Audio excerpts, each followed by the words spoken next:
So the pattern sequencer in the Korg Volca Bass actually records velocity changes in the different steps. So we're going to take advantage of that, and we're going to use that to do sort of a sidechain pump.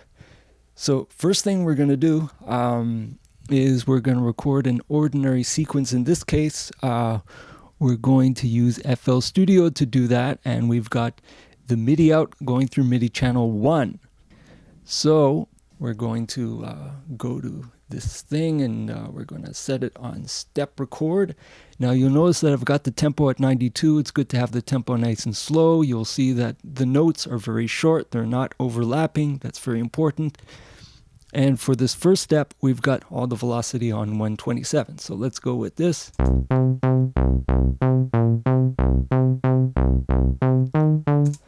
And we're done. So when we play it back,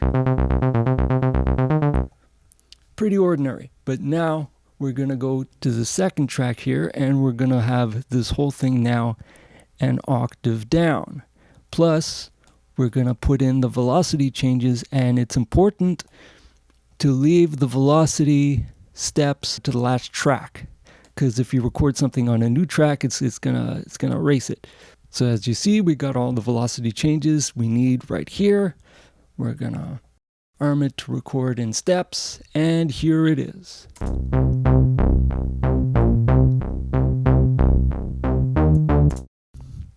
And lo and behold, it works.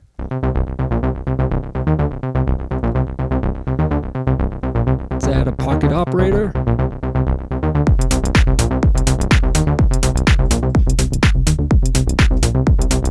And we got it.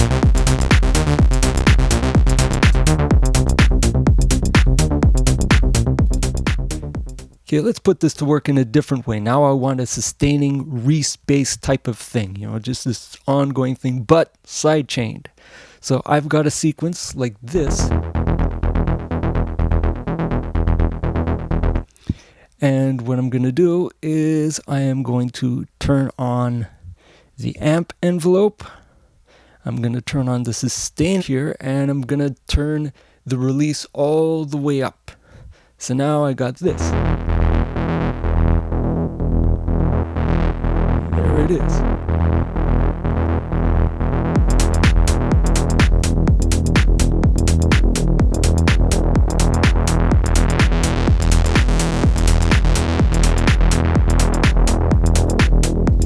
Another interesting trick to take note of is that we can actually have a transposing method. And the way we're going to do that is we're going to use the LFO. So we're going to go on function, we're going to take this off cutoff, and we're going to apply the LFO to pitch.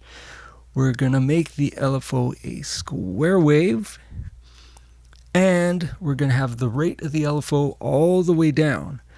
And watch this.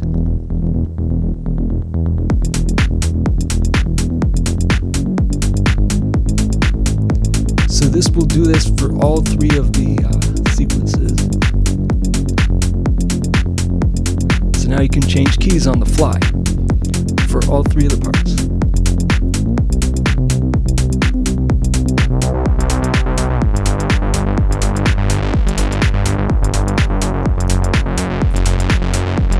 So you don't have the same bar over and over.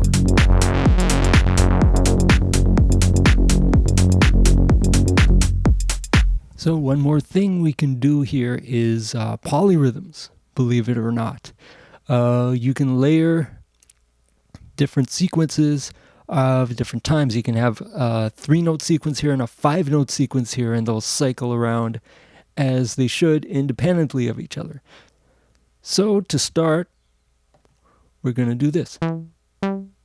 Just 3 notes. We're going to go to active step.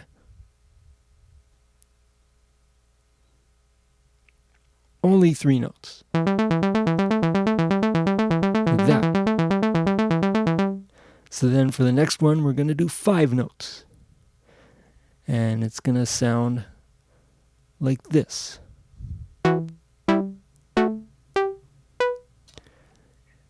Alright, so let's reduce that down to 5 notes, and watch this.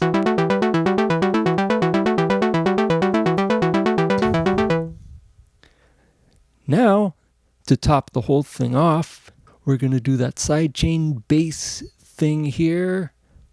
So I'm going to set it on step. I've got my MIDI sequence set up.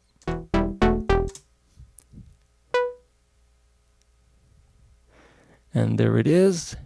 I'm going to reduce the active steps to 4. And I'm going to do this little thing where I'm going to start with the bass.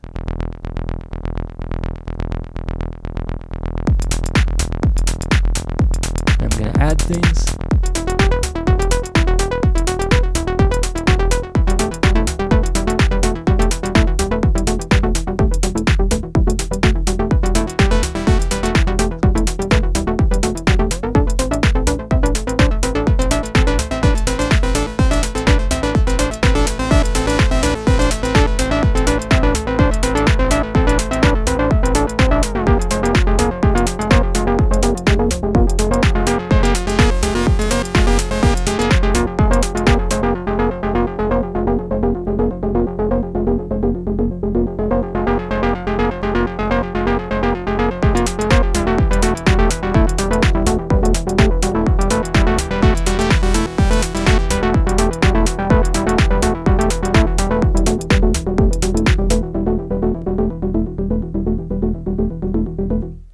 There we go.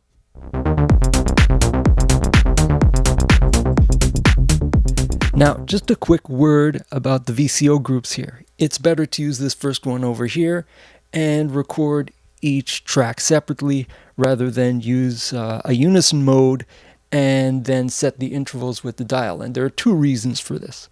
First of all, if you're switching patterns, let's say you've got an octave thing like this, and you want to go to chord stabs like this, you don't want to be messing with the knobs because it's not going to record the interval settings on these dials or anything.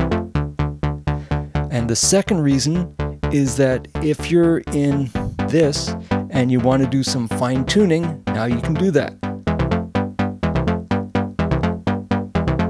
So you can get some funky tunings going on. Whereas if you're doing this, you're basically locked right in the middle of whatever interval you're at.